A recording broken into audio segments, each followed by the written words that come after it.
Hello students, my self doctor Narayan sir और हम अपनी सीरीज जो सरल बायोलॉजी की सीरीज है उसी सीरीज की अगले एपिसोड में आपके साथ हैं। आज का हमारा टॉपिक है एब्जॉर्प्शन ऑफ डाइजेस्टेड फूड। जो हमने खाना खा लिया था, पचा लिया था, अब उसका हम एब्जॉर्प्शन करेंगे। अब एब्जॉर्प्शन पढ़ने के लिए आपको स्मॉल इंटेस्टाइन वाले हिस्से को एक बार समझना होगा, जहां आपने ढेर सारे फिंगर लाइक प्रोजेक्शंस बनाई थी, दैट इज विलाई। उस विलाई के अंदर नेटवर्क ऑफ ब्लड कैपिलरीज बनाई होगी और एक लिम्फ वेसल बनाई थी, दैट वाज लैक्टियल। लेकिन यस, पहले हम जाने कि एब्जॉर्प्शन का तरीका क्या है। जाहिर है मैक्सिमम एब्जॉर्प्शन जो है वो हमारे स्मॉल इंटेस्टाइन में ही होते हैं। वो एब्जॉर्ब जो होगा वो या तो ब्लड में एब्जॉर्ब होगा या लिम्फ वेसल यानी लैक्टियल में एब्जॉर्ब होगा। तो पहले हम समझें कि एब्जॉर्प्शन का तरीका क्या है। तो एब्जॉर्प्शन के तीन तरीके।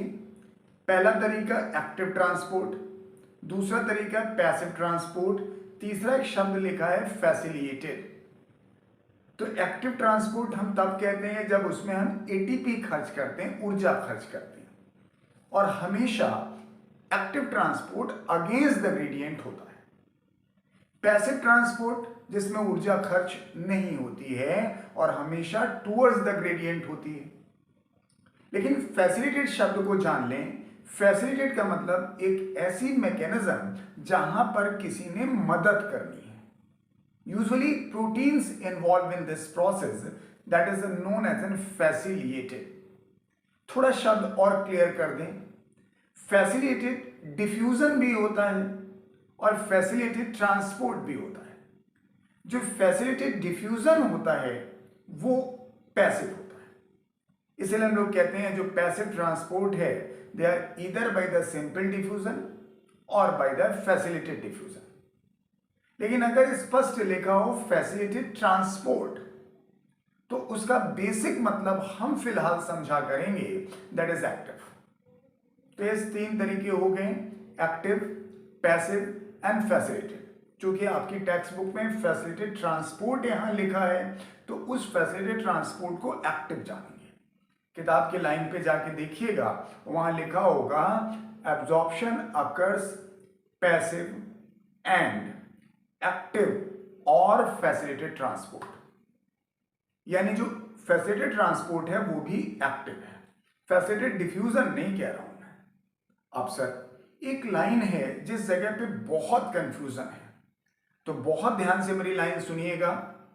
पहली लाइन लिखी जा रही है कि that is monosaccharides like glucose and certain amino acids and few electrolyte like chloride ion.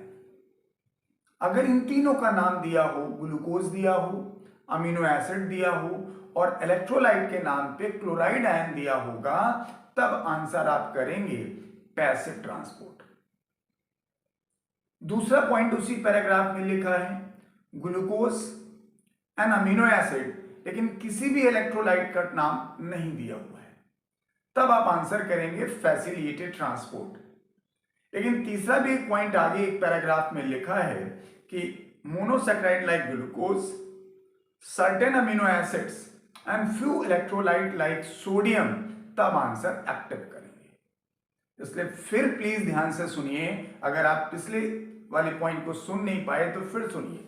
देखिए तीनों लाइन में आपके पास ग्लूकोज हर जगह है, अमीनो एसिड भी हर जगह है, लेकिन अगर इलेक्ट्रोलाइट के नाम पे क्लोराइड दिया होगा तो आंसर इज पैसिव। इलेक्ट्रोलाइट के नाम पे केटायन दैट इज सोडियम दिया होगा तो आंसर होगा एक्टिव।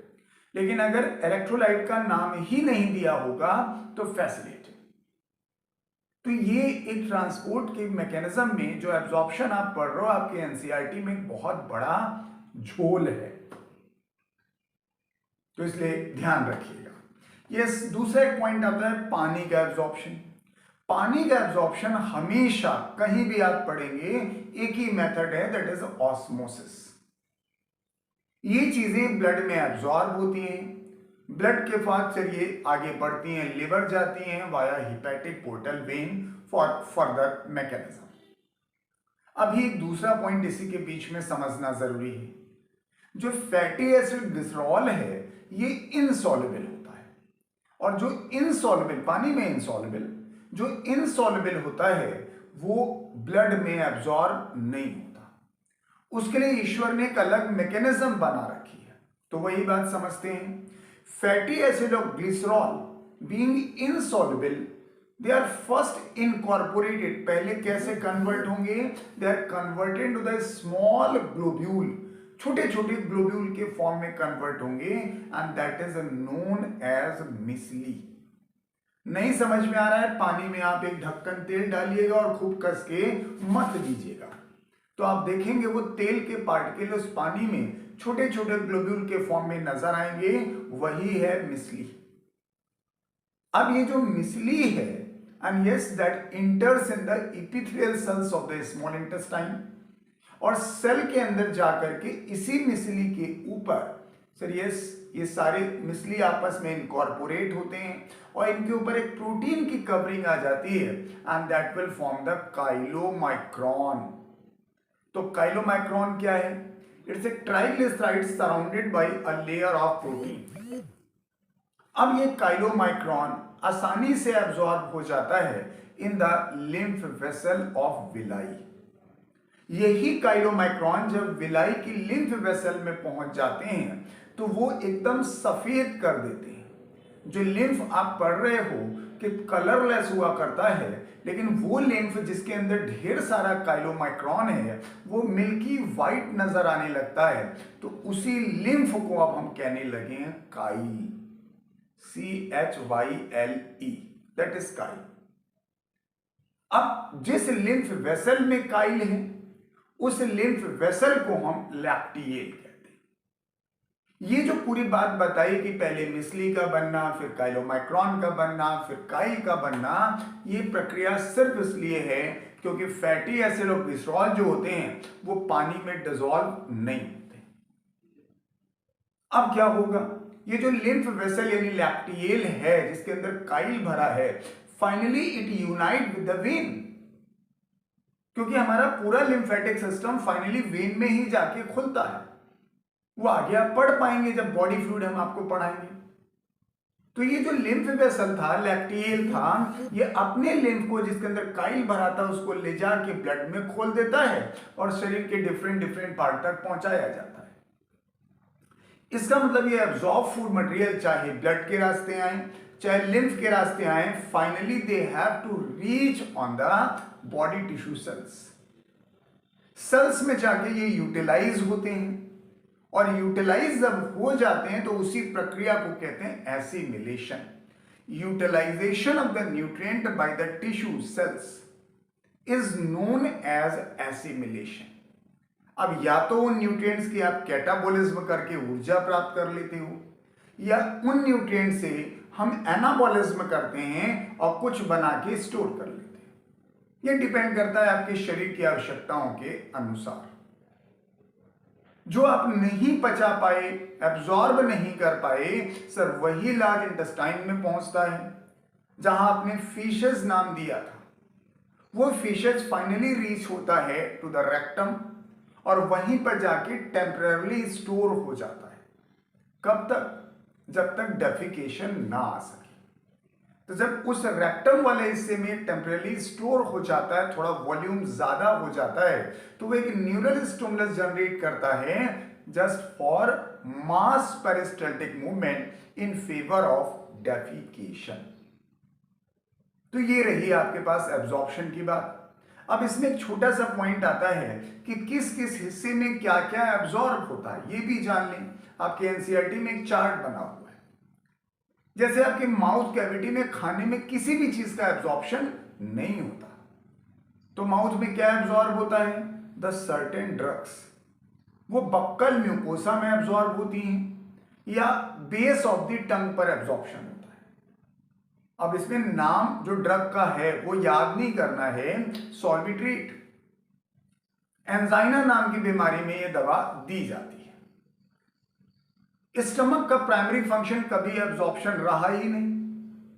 हाँ, खाना वहां रुक गया था तो हमने डाइजेशन किया था, लेकिन एब्जॉर्प्शन का तो सवाल ही नहीं उठता है। फिर भी सर सम सिंपल शुगर्स, थोड़ा सा पानी and most of the alcohol, शराब जो आप पीते हो उसका मैक्सिमम हिस्सा स्टमक में ही एब्जॉर्ब होता है, और अगर खाली स्टमक है तो बेहतरीन एब्जॉर्प्शन होगा। एब्जॉर्प्शन या डाइजेशन की जो मुख्य जगह है वो स्मॉल इंटेस्टाइन है, जिसे आपने अभी पढ़ा कि जो लास्ट प्रोडक्ट थे डाइजेशन के वो एब्जॉर्ब होते हैं या तो ब्लड में या लिम्फ में। लार्ज इंटेस्टाइन में भी कोई एब्जॉर्प्शन नहीं होता। हाँ, थोड़ा सा पानी, कुछ इलेक्ट्रोलाइट्स या कुछ ड्रग्स एब्जॉर्ब हो सकती हैं। तो ये एक छोटा सा टॉपिक हमने फ्रेम किया for the absorption of the food. ये टॉपिक थोड़ा सा बड़ा हो गया है, तो कोशिश करता हूं मैं 5 to 8 मिनट में वाइंड अप कर लूं, लेकिन ये टॉपिक हमारा थोड़ा बड़ा था, मुझे कई टर्म्स क्लैरिफाई करने थे, इसलिए मैंने आपके 2-3 मिनट ज्यादा लिए। ये जो छोटे छोटे हम वीडियो आपको फ्रेम कर रहे हैं, बिना पेन के, बिना हम बोर्ड के, बिना बुक्स के, बिना कॉपीज के, बिना पेन के, इसका उद्देश्य सिर्फ एक है कि आपने किताबें पढ़ी हैं एनसीईआरटी की, तो उसके साथ ये रिलेट करिए। अगर जब मैं बोल रहा हूं इसके साथ आप रिलेट कर ले जा रहे हैं जहां पर किताब में लिखा है या जो लिखा है, तो समझिए योर स्टडीज आर वेल, क्योंकि वो रिलेट हो रही है। और अगर रिलेट नहीं हो रही है तो दैट नीड्स द रिवीजन। चलिए, हमारे वीडियोस आपको कैसे लगते हैं आप मुझे जरूर बताएं।